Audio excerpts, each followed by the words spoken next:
meet my bride. Let's go for a ride in my newfangled automobile.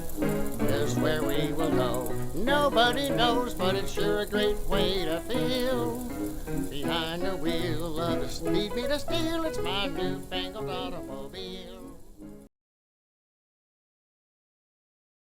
Hello and welcome to Vintage Car History. I'm Wild Bill. Is history important? Well, I certainly think so. Otherwise, I wouldn't have a channel on YouTube that's dedicated to history, automotive in my case. But I remember, growing up that there were a lot of folks, going through school as I did, that really didn't like history, didn't care about history. It was just something that was, you just had to know something. And yes, there's a lot of things said about history in general and what it means today, and that's what I'd like to talk about today, is what does early automotive history tell us, amongst other things, in the modern world. So let's take a look. Before we get too deep into this, I do want to make a clarification, because you will find it said all over the place about history is circular. It's history repeats itself, and although that's very commonly said, it's actually not the case. History is a very linear thing. Time is not circular. It's very linear. What makes history actually appear to be circular or repeat itself is the fact that people are involved. King Solomon quipped, that there's nothing new under the sun.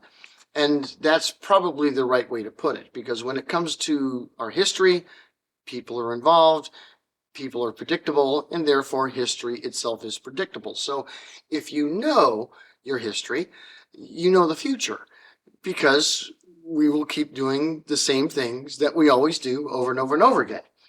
And so when we look at automotive history and the early automotive history, one thing that stands out about it is this was a new technology that was being brought into the culture of whatever country, but it brought into human culture as a whole. And how did that, the people of that time actually integrate the automobile? What was the resistance? What was the mechanisms? And how did that change our culture? Because that is important today. After all, I've already lived through a number of new technologies being just placed into our culture, computers, cell phones, and other things. And yet we think, well, these are new things. No, it's not. There's nothing new under the sun. And how we actually bring those things into our culture, unfortunately, you can't really talk about on a lot of media platforms.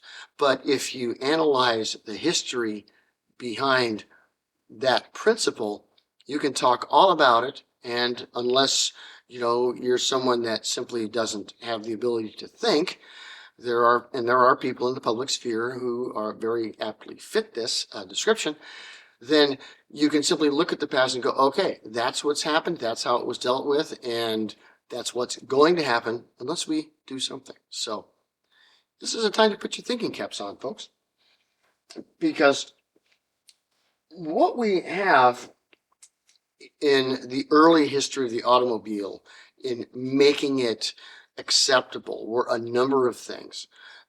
To once the technology had gotten solid enough to where it really could start being integrated, happened between basically the politicians and the media. Now, admittedly, 120 or so years ago, the media didn't involve computers. It didn't involve, television or cables or such like that. It's primarily telegraph, newspaper, etc. But nonetheless, that was the apparatus. That is how, if you wanted to talk to a large amount of people at once, you used the media of the time. And that's no different today. In the same manner that you have a government, and that government is going to, of course, want to use an apparatus like this. And to what extent the government uses it really depends on the nation involved. Some nations, will, and governments will I mean, I don't know of a true free press. I mean, I don't think such a thing actually exists, but some governments will regulate the press more than others, and and some to the point where you get to the extremes of like North Korea, and the press is the government. But most countries are somewhere in the middle there. And so when you go back to the very first years of the car, let's look at 1890s first. And let's look at the first car race. Notice that it was put out by Le Petit Journal. This was a French magazine, a very big one, a very important publication.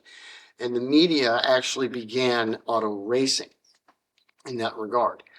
And of course, the race was eventually, the winner was declared Emile Levasseur, even though the good Count de Dion actually did technically, win it in his vehicle, but they said he wasn't really a car. What Emile Levasseur had was a car, it was a debacle. But nonetheless, what happened at that time was the media got involved in the automotive industry. And once the media gets involved, the government is going to get involved. And they got involved in a lot of different ways. First, you have for example, the United States, you have the individual municipalities, counties, and cities and townships, all of them having their own press and their own politics, which of course is going to tell them whether they're going to support this new technology or they're going to not support this new technology.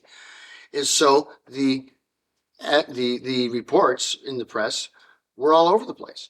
The same is true in Europe and in Britain. When cars started coming around and the press began to really take notice of them and write about them, it was a question of what side do you fall on? Do you support automobiles or do you not support automobiles? And one of the first nations to support them as a nation was France.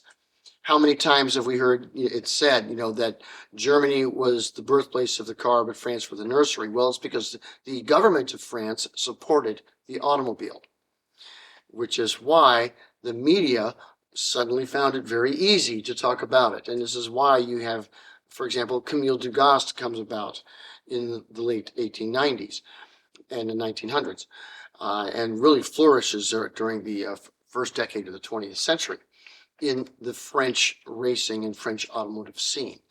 If you really want to look at what culture really, drove, as it were, cars prior to World War I, it was France. And it was the French.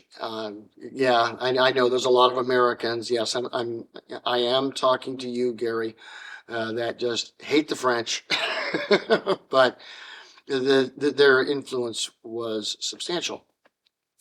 But that was a cultural influence as well. It was from France that we first have the media working with the government and working with the automotive industry to make cars acceptable and drivable and culturally normal for women to use and to operate.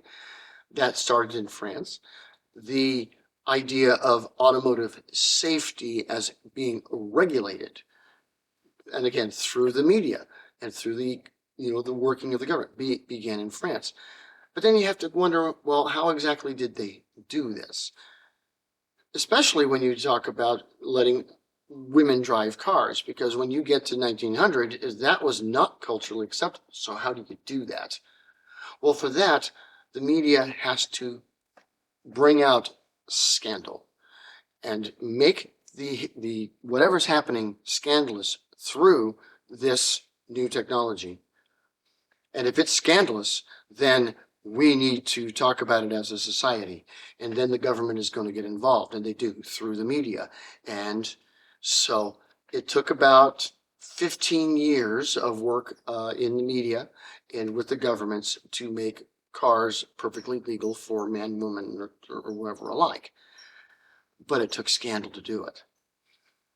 Now, again, I can't, unless I want to get demonetized or thrown off the platform. I mean, what can I talk about, in what's happening modern in the world with the internet, with cell phones and everything else, and integrating a new culture, a new technology into our culture. Well, also remember that for all of these new things, infrastructure had to be created. And that was the same for automobiles. Roads had to be made. Of course, in Europe, in Britain, there already were existing roads that could be improved for automotive use, whereas elsewhere, in the New World, Australia, etc., there weren't roads at all, but had to be built from nothing. But again, this became a media issue. First actually began with the bicycle, and just the ability to ride a bicycle, in a city or between towns and just to get around. And if there were no suitable roads to do this, that was a problem. And, in the U.S., for example, Albert Pope was one of the pioneers of building roads in the country. And he did this through, of course, the media. Because if you want to get something done, accomplished, in a country, the government or the people or both use the media to get it done. How do they use the media? Well, we see it in the automotive industry. I just showed. I mean, look at Gordon Bennett and the Gordon Bennett Cup, where media itself will create, functions and races and things to, to promote the new technology and to get behind it. This is also what's done today with any new technology. And if there's problems with it, if there's scandalous things that can happen and do happen because of this new technology, well, guess what? All the media has to do is spend a little time working with the people to make those scandals normal so they can move on to the next scandal. This is how we integrate technology. It's what's been demonstrated over and over and over again. You see it clearly in automotive history. And you see it in the history of computers, you see it in the history of cell phones, etc. And that's why I think that history is important. So, is it important? Yeah, it's important. Thanks for watching Vintage Car History. See you next week. Peace.